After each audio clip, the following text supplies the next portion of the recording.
ഞാൻ ഒരു ദിവസം വീട്ടിലേക്ക് പുലർച്ചെ സമയത്ത് കയറി ചെല്ലുമ്പോ രാത്രി വീട്ടിൽ ചെന്നപ്പോ എന്നോട് ഭാര്യ പറഞ്ഞു, എന്റെ സുഹൃത്തുക്കളായ ചില പെൺകുട്ടികള്, അവളെ സുഹൃത്തുക്കളായ ചില പെൺകുട്ടികള് വല്ലാത്ത വിഷമം പറഞ്ഞു. എന്താണ് വിഷമം? അവളെ വാട്സപ്പിൽ സ്വലാത്ത് ഗ്രൂപ്പിൽ ഏഡ് ചെയ്തപ്പോ അവള് ലെഫ്റ്റ് അടിച്ച് കളഞ്ഞു. അതിന്റെ പേരിൽ കൂട്ടുകാരികളായ പെൺകുട്ടികൾക്ക് വലിയ വിഷമം. ഞാൻ ചോദിച്ചു, എന്തിനാ വിഷമം? സ്വലാത്തിന്റെ ഗ്രൂപ്പിൽ നിന്ന് ലെഫ്റ്റ് അടിച്ച വകയില്. ഞാൻ ചോദിച്ചു, സ്വലാത്തിന്റെ ഗ്രൂപ്പിൽ ആരാ ഉള്ളത്? അതെനിക്കറിയില്ല. പുരുഷന്മാരുണ്ടോ? ആ ഉണ്ട്. ആരാ? നിന്റെ ആരാണ് അവര്? എന്റെ ആരുമല്ല. അപ്പൊ കുറെ അന്യപുരുഷന്മാരും സ്ത്രീകളും ഒരുമിച്ച് കൂടിയിട്ടുള്ള ഒരു സ്വലാത്തിന്റെ ഗ്രൂപ്പ്. എന്നിട്ടോ അതിലെല്ലാ തോന്നിവാസങ്ങളും തുടങ്ങിക്കൊടുക്കുന്നു.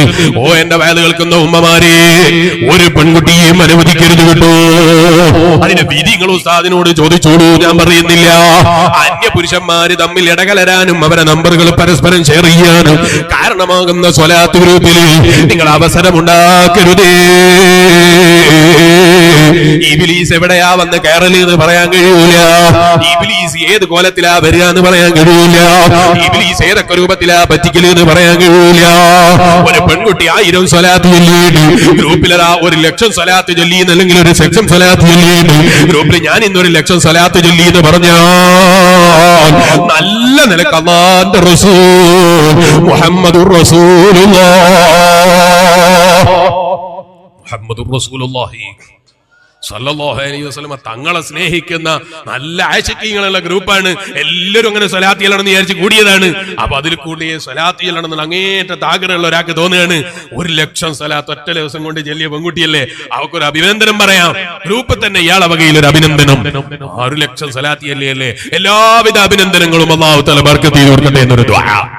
അപ്പൊ ഈ ദുആ കണ്ടപ്പോ ഈ പെൺകുട്ടിയുടെ മനസ്സിലൊരു തോന്നല്, ഞാൻ ഇയാൾക്കൊന്ന് സ്വകാര്യമായിട്ട് എല്ലാവിധത്തിലും ഒരു ശുക്ർ നിന്ന് തിരിച്ചു അങ്ങോട്ട് പറഞ്ഞാലോ അല്ലെ? അങ്ങനെയാ ഇബ്ലീസ് വരല്. അപ്പൊ ഇവക്ക് തോന്നി ഒരു ശുക്ർ അങ്ങ് പറയാ. ശുക്ർ പറഞ്ഞപ്പോ ഇയാൾക്കും തോന്നി വല്ലാത്ത ശുക്രുള്ള പെൺകുട്ടിയാണ്, അവളെ ഞാൻ വെറുതെ വിടണ്ട, അങ്ങോട്ട് ഞാനും ഒരു ശുക്രാക്കിയാലോ.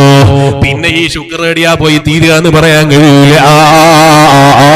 അതുകൊണ്ട് തന്നെ ഉമ്മമാരെ, നാട്ടിലെ ഉസ്താദാകട്ടെ, കാളിയാറാകട്ടെ, എത്ര വലിയ നേതാവാകട്ടെ, അന്യപുരുഷന്മാർ ഒരുമിച്ച് കൂടുന്ന ഏതെങ്കിലും സ്വലാത്ത് ഗ്രൂപ്പിന്റെ പേരിൽ ഒരുമിച്ച് കൂട്ടുന്ന വാട്സപ്പ് ഗ്രൂപ്പുകളുണ്ടോ, ഫേസ്ബുക്ക് ഗ്രൂപ്പുകളുണ്ടോ?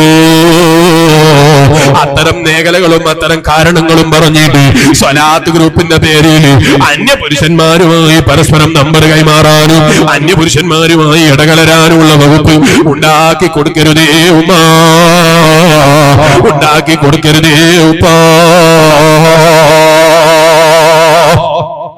വെറുതെ അല്ലല്ലോ ഇസ്ലാം വളരെ കർശനമായ നിയമങ്ങൾ